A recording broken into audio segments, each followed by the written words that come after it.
I got started on accident, kind of like everybody. It's the unconventional but conventional way to get into hospitality. I had a show for an event company in 2019, or no, not 2019. Sorry, when I was 19, almost 20, and then I lost it because Uber is really hard to compete with, you know.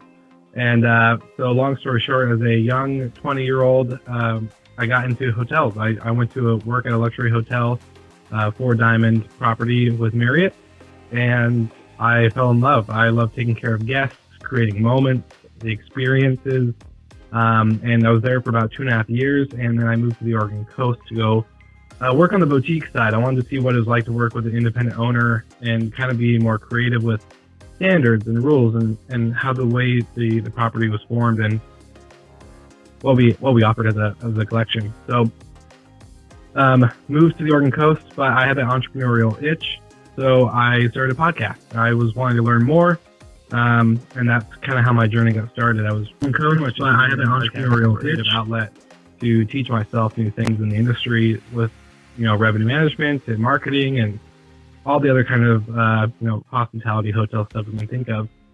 But during this time, my mom and dad actually started their own Airbnb. They had a 2-bedroom apartment above their garage, and they were trying to figure out, after a bad taste in their mouth from a long-term tenant who kind of didn't treat the place well, was bad at paying rent and all that good stuff, realized that they could make 3 times as much while being on Airbnb. And I saw it as the opportunity to create my own little mini hotel.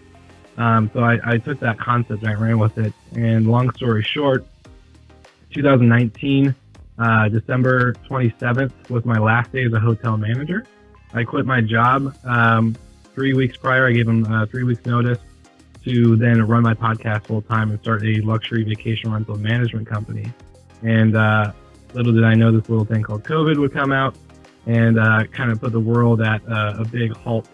But thankfully, you know, we're still here when it comes to entrepreneurship, sink or swim, and I've been swimming ever since. Having a blast, gonna get it on the Bruce Lee podcast. Bruce Lee like Bruce Lee, cause it's so hard and the T is loose leaf. Making up those rhymes, don't write it, just do it loosely.